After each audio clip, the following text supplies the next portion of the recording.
محترم بزرگوں اور دوستوں، عزیز بھائیوں، الحمدللہ میں نے آپ حضرات کے سامنے سورہ حجرات کی دو آیات کریمہ تلاوت کی ہیں۔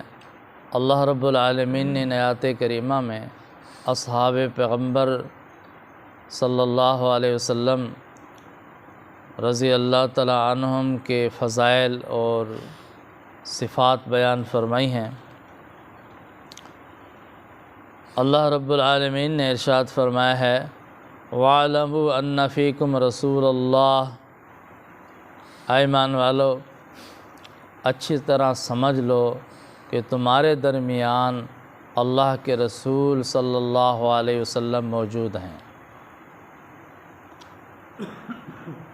یہ کوئی معمولی بات نہیں ہے، اللہ کے پاک پیغمبر، اللہ کے پاک رسول صلی اللہ علیہ وسلم تمہارے درمیان موجود ہیں۔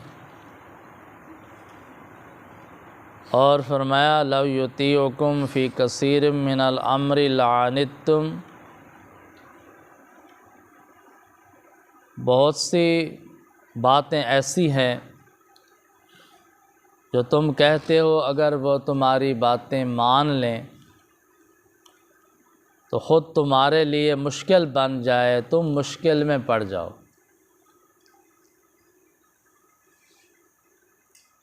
اس لیے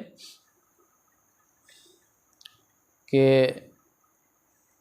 حضور صلی اللہ علیہ وسلم اللہ کے رسول ہیں اور تم امتی ہو۔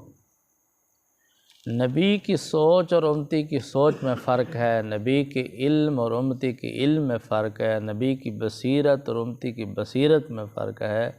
تمہاری سوچ اور ہے، میرے پیغمبر کی سوچ اور ہے، تمہارا علم اور ہے، میرے پیغمبر کے علم اور ہے، تمہاری بصیرت اور ہے، میرے پیغمبر کی بصیرت اور ہے، میرے پیغمبر کے پاس نور نبوت ہے، میرے پیغمبر کے پاس برکات نبوت ہے۔ آپ کی رائے اپنی جگہ پر میرے پیغمبر کی رائے کے برابر نہیں ہو سکتی۔ میرا پیغمبر صلی اللہ علیہ وسلم جو حکم فرمائے گا وہ علم کے مطابق ہوگا، وہ حکمت کے مطابق ہوگا، وہ بصیرت کے مطابق ہوگا، اس میں آپ کے لیے بھی خیر ہے، پوری امت کے لیے خیر ہے۔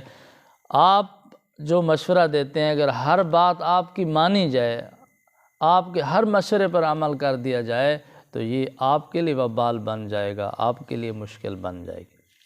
جیسا یہ پچھلا واقعہ پیش آیا حضرت ولید بن عقبہ رضی اللہ تعالیٰ عنہ کا، ان کی رائے تو یہی تھی کہ بنو مستلق نے زکوٰۃ کے انکار کر دیا ہے، لہٰذا ان کے ساتھ جہاد کرنا چاہیے، جنگ کرنی چاہیے۔ اگر اللہ کے پیغمبر صلی اللہ علیہ وسلم تمہاری بات مان لیتے تو کتنا بڑا نقصان ہوتا، مسلمانوں پر حملہ ہو جاتا۔ لہٰذا اللہ کے پیغمبر صلی اللہ علیہ وسلم نے تمہاری بات نہیں مانی، دوبارہ تحقیق فرمائی، پھر پتہ چلا کہ اصل بات یہ نہیں تھی، تمہیں غلط فہمی ہوئی۔ یہ تو ایک مثال کے طور پر واقعہ ہے، اس طرح کے ہزاروں واقعات ہیں، سینکڑوں واقعات ہیں کہ تمہاری ایک رائے ہوتی ہے، ایک مشورہ ہوتا ہے کہ ایسا ہونا چاہیے، اللہ کے پیغمبر صلی اللہ علیہ وسلم فرماتے ہیں ایسا نہیں ہونا چاہیے، بات میرے پیغمبر کی صحیح ہے۔ اگر ایسا ہو جاتا جو تم چاہتے تو تم نقصان میں پڑ جاتے، لیکن اللہ کے پیغمبر صلی اللہ علیہ وسلم اپنے علم کے مطابق، حکمت کے مطابق فیصلہ فرماتے ہیں، چاہے تمہاری رائے کے خلاف ہو، تمہاری منشا کے خلاف ہو، لیکن تمہیں میرے پیغمبر کے ہر فیصلے کو دل و جان سے قبول کرنا ہوگا۔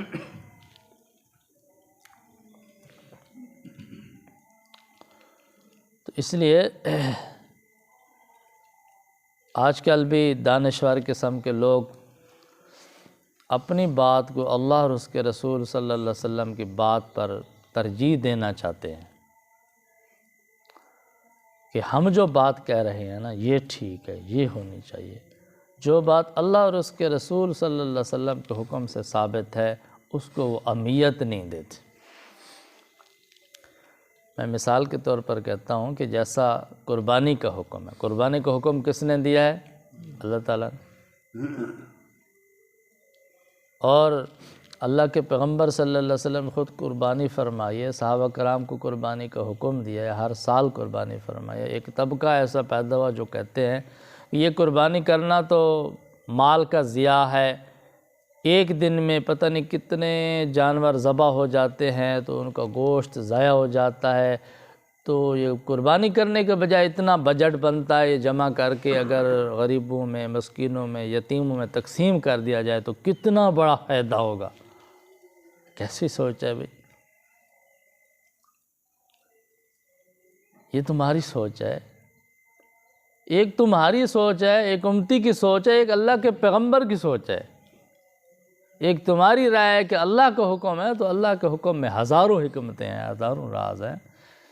یہ تمہارا مشورہ تم اپنے پاس رکھو، اللہ اور اس کے رسول کو حکم ہے کہ قربانی کرو، تو قربانی کرنے میں بہتری ہے، قربانی کرنے میں خیر ہے۔ تو اس لیے اللہ تعالیٰ فرماتے ہیں کہ پہلے حکم آیا تھا کہ اللہ کے پیغمبر صلی اللہ علیہ وسلم کا ادب یہ ہے کہ تم آقا علیہ السلام کی بارگاہ میں کسی رائے پر اصرار نہ کرو۔ یہ مطلب نہیں تھا کہ رائے پیش ہی نہ کرو، بوقت ضرورت رائے پیش کر سکتے ہیں، لیکن فیصلہ اللہ کے رسول فرمائیں گے، اس پر آپ اصرار نہیں کر سکتے کہ نہیں ایسا ہونا چاہیے، ہم نے جو مشورہ دیا اس پر ضرور عمل ہونا چاہیے، ایسی بات نہیں ہو سکتی۔ فیصلہ میرے پیغمبر صلی اللہ علیہ وسلم فرمائیں گے، اس میں خیر ہے، اس میں بہتری ہے۔ پھر اللہ تعالیٰ ارشاد فرماتے ہیں وَلَكِنَّ اللَّهَ حَبَّبَ إِلَيْكُمُ الْإِيمَانَ وَزَيَّنَهُ فِي قُلُوبِكُمْ، لیکن اللہ تعالیٰ نے تمہارے دلوں میں ایمان کی محبت ڈال دی۔ اللہ تعالیٰ فرما رہے ہیں، کن کو فرما رہے ہیں؟ صحابہ کرام رضی اللہ تعالیٰ فرما رہے ہیں کہ اللہ نے تمہارے دلوں میں ایمان کی محبت ڈال دی، ایمان کی محبت پیدا فرما دی، ایمان کی کشش پیدا فرما دی۔ وَزَيَّنَهُ فِي قُلُوبِكُمْ، اور ایمان کو تمہارے دلوں کی زینت بنا دیا، تمہارے دلوں کا سنگھار بنا دیا، تمہارے ذہنوں کے لیے زینت بنا دیا، تمہارے دلوں کو نور ایمان سے مزین فرما دیا۔ یہ اللہ تعالیٰ کی رحمت۔ اللہ تعالیٰ فرماتے ہیں کہ ہم نے ایمان کو تمہارے دلوں میں پیوست فرما دیا، ایمان کی محبت ڈال دی۔ اور کتنی محبت ڈال دی؟ صحابہ رضی اللہ تعالیٰ کے دلوں میں ایمان کی کتنی محبت تھی، آپ صحابہ رضی اللہ تعالیٰ کی سیرت پڑھ کر دیکھ۔ فرمایا اتنی ایمان کی محبت ہونی چاہیے،